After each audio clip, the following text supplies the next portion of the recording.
She had no name, no family, no past anyone could trace. When her body was found in a remote Norwegian valley, investigators uncovered false identities, coded notes, and movements across Europe. More than 50 years later, no one knows who she really was. This is the mystery of the Isdal Woman. Before we begin, a note of respect. This story is not about spectacle or conspiracy for its own sake. It's about an unidentified woman whose life and death remain unexplained. This video focuses on verified facts, historical context, and unanswered questions.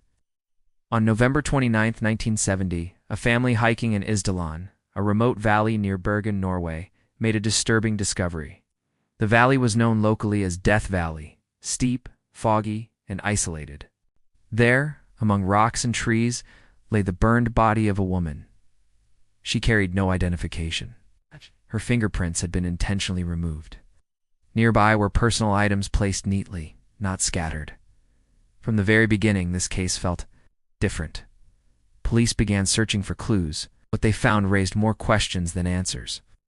The woman had stayed in multiple hotels across Norway and Europe. She used several fake names. She paid in cash. She changed rooms frequently. Hotel staff later recalled her as polite but distant. She avoided conversation. She asked unusual questions about military activity in the area. No missing persons report matched her description. She seemed to exist, only in fragments. At a train station in Bergen, police discovered 2 suitcases linked to the woman. Inside were clothing with all labels removed, wigs, sunglasses, currency from multiple countries, and a notebook filled with coded symbols. The codes were later decoded as travel logs, dates and locations written in shorthand. She had traveled extensively across Europe, but always under false identities. Someone had gone to great lengths to erase who she was. The official ruling at the time was suicide. But even then, doubts surfaced. The scene suggested careful placement. Her injuries were inconsistent with the terrain, and the burning appeared controlled, not accidental. There were no witnesses, no confirmed timeline, no explanation that satisfied everyone involved.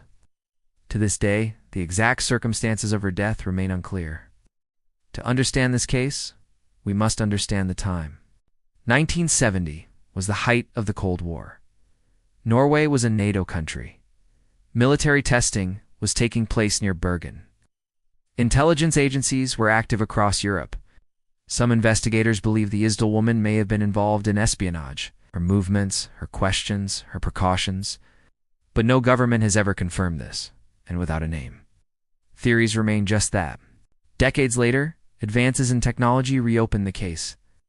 Isotope analysis suggested she may have grown up in Central Europe. DNA analysis hinted at possible origins but no identity. In 2018, renewed international attention brought fresh interest. Still, no family came forward.